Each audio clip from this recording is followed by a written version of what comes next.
Le fruit de l'esprit est l'amour, Galates 5, 22. Je vous exhorte par l'amour de l'esprit, Romains 15, 30, qui nous a appris de quelle charité l'esprit vous anime, Colossiens 1, 8. Le sujet de cette étude nous place au centre même du sanctuaire. Il traite de l'amour de l'esprit.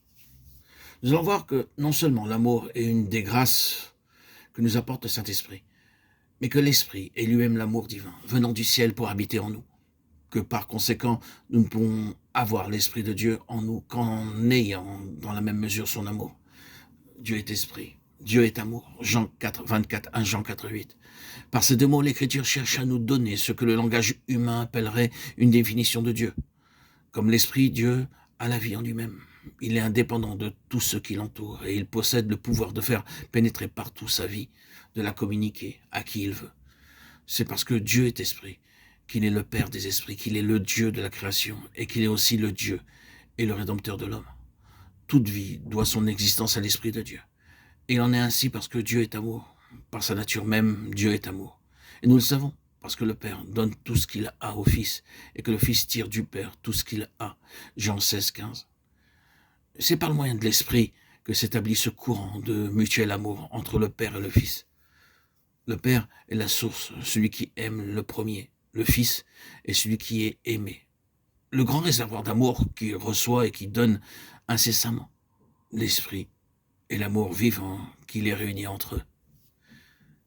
C'est par l'Esprit que la vie divine de l'amour se répand et déborde sans cesse. C'est ce même amour dont le Père aime le Fils qui repose sur nous, cherchant à nous remplir de sa vie, à se révéler et à se communiquer à nous par le moyen du Saint-Esprit. C'est l'Esprit qui a porté Jésus à accomplir l'œuvre d'amour pour laquelle il avait été oint, à annoncer l'Évangile aux pauvres et publier la liberté aux captifs. Luc 4, 18, 19. C'est encore par ce même Esprit qu'il s'est offert lui-même à Dieu pour nous. Éphésiens 5, 2. Aussi, quand l'Esprit vient à nous, il nous vient tout chargé de l'amour de Dieu et de Jésus, car l'Esprit est l'amour même de Dieu. Aussitôt que l'Esprit entre en nous, il nous fait connaître l'amour de Dieu répandu dans nos cœurs par le Saint-Esprit qui nous a été donné. Romains 5, 5. Ce qu'il nous donne ainsi, ce n'est pas seulement la foi en l'étendue de l'amour de Dieu ou l'expérience de cet amour, c'est infiniment plus encore, car c'est l'amour même de Dieu qui entre alors dans notre cœur avec toute sa puissance de vie divine.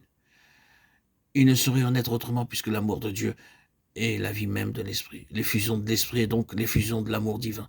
Et dès que nous recevons le Saint-Esprit, cet amour prend possession de notre cœur. C'est le même amour dont Dieu aime Jésus et dont il nous aime, ainsi que tous ses enfants qui viennent habiter en nous. Dès que nous le savons, que nous le croyons et que nous nous livrons à lui, il devient en nous la force divine qui nous fait vivre de sa vie. Telle est la relation qui existe entre l'Esprit Saint et l'amour de Dieu.